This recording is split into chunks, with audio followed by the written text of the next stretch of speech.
दोस्तों, क्या आपने भी श्रम कार्ड के लिए अप्लाई किया था? अप्लाई तो कर दिया था, सारा क्राइटेरिया पूरा कर लिया था, सब कुछ हो गया था, लेकिन जब पैसे डालने की बारी आई तो आपके अकाउंट में पैसे नहीं आए। क्यों नहीं आए? किस वजह से नहीं आए? क्या सरकार की आपसे कोई दुश्मनी है? नहीं, बिल्कुल नहीं।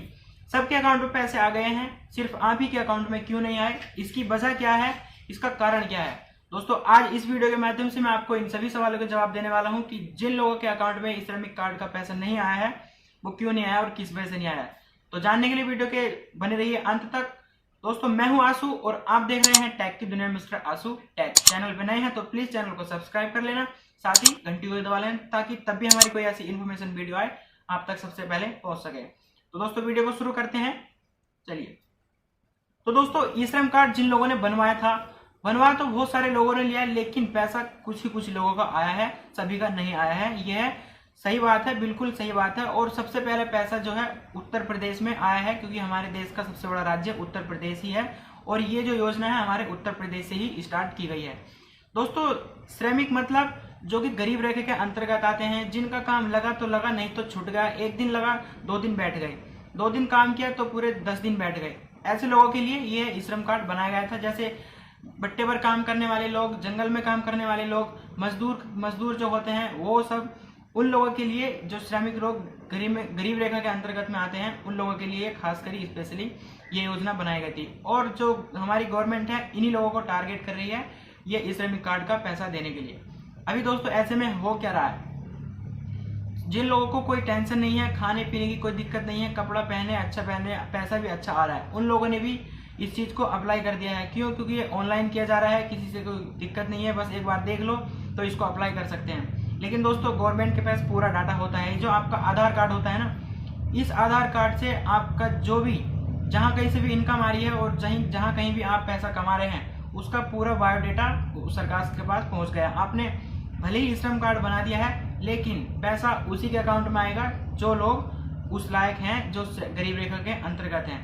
अब जैसे ही आप किसी कंपनी में काम कर रहे हैं तो कंपनी में आपका वहां पे पीएफ कट रहा है, ठीक है? तो पीएफ वहां पे अगर कट रहा है तो आपको बिल्कुल भी पैसा नहीं मिलेगा।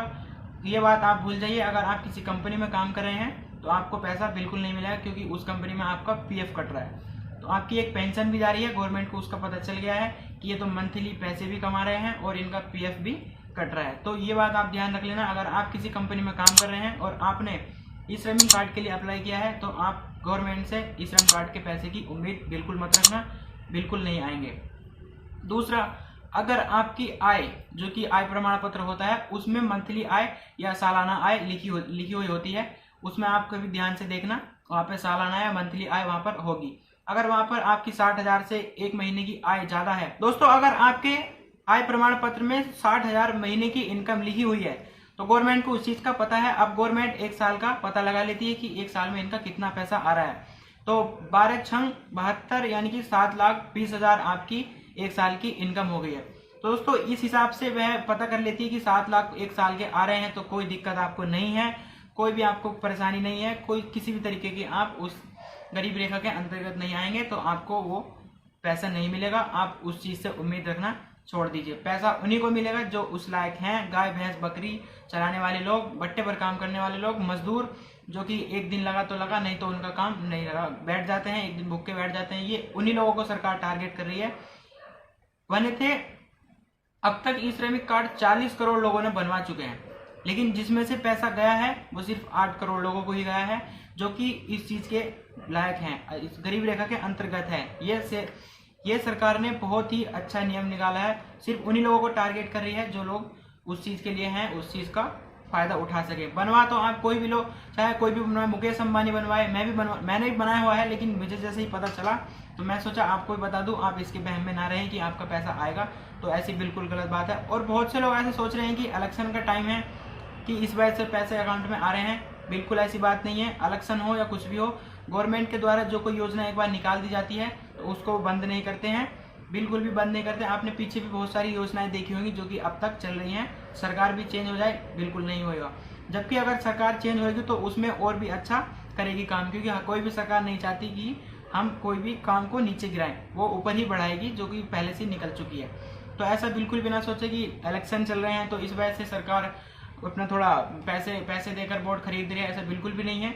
ये उसी चीज़ को टारगेट कर रहे हैं जो कि उस लायक हैं, और इस चीज़ के लिए स्पेशली टीम काम कर रही है, जो कि किसी चीज़ का फ़ायदा नहीं है। आप चाहे घर में किसी का भी ई श्रम कार्ड बनाओ, कोई फ़ायदा नहीं है, ठीक है।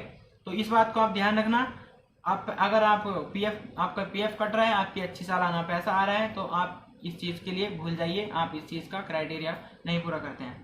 तो दोस्तों, अगर इन्फॉर्मेशन अच्छी लगी है, आपकी कुछ जानकार रही है, कुछ हेल्पफुल रही है, तो एक वीडियो को लाइक जरूर कर देना, क्योंकि आपका एक लाइक मेरा 10 गुना हौसला बढ़ा देता है। मैं आगे भी आपके लिए ऐसे ही नए नए अपडेट लेकर आता रहूँगा। तब तक के लिए आप अपना ध्यान रखना, अपने घर परिवार के साथ सुरक्षित रहना।